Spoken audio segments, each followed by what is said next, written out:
PapaKenn Reviews is a Reviewboard Magazine production. Reviewboard Magazine. We review the world. This video is brought to you in part by the Bobo Broadcasting Network. For this and other great stuff, head to bobobroadcasting.com.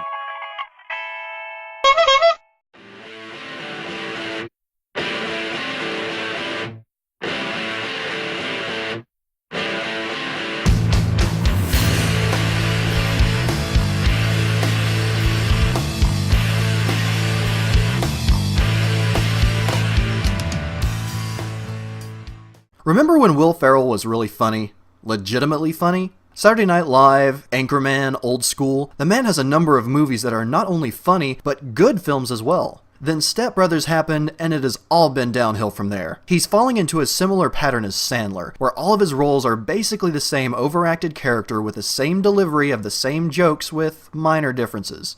In The Campaign, he has a southern accent and non-white boy afro hair, but the comedy delivery is just more of the same old, same old. From the trailers, it seemed like Zach Galifinakis, whose last name is incredibly hard for me to spell correctly, was just what a Will Ferrell movie needed to pull him out of his cinematic rut. A strong comedian working off another strong comedian. Oh, but wait, Galifinakis plays pretty much the same role in all of his movies too. Ah, crap. Unfortunately, that pattern continues in The Campaign, with Galifinakis acting just like all of his other roles, but this time with an incredibly annoying, and sometimes creepy, version of a southern accent. I'm just gonna get to the point.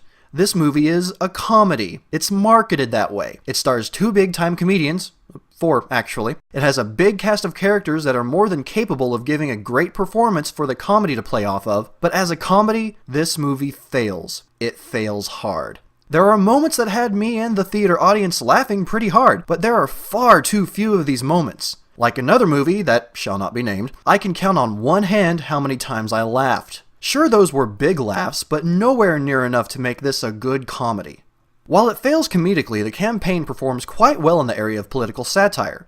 It presents an annoyingly accurate portrayal of American politics today, ranging from political tactics and smear campaigns to Dan Aykroyd and John Lithgow playing direct parodies of the Koch Brothers. Yes, Coke like the drink Coke, not... oh, never mind. In the third act of the movie, I was surprised to see some strong character development from one of the lead roles. It was actually a pretty inspiring scene up until they ruin it with the exact same horrible and unfunny gag that they had already done 3 times earlier in the movie. In fact, the whole movie has the core of a good dramatic political satire. The problem is that it's hidden under 10 layers of crap comedy, leaving us with only the occasional glimpse of what it could have been. What this movie has is a good political message for all sides. It makes fools of both ends of the spectrum, rolls them through the mud, and gives us all an idea of just how bad it could get for politics in our country.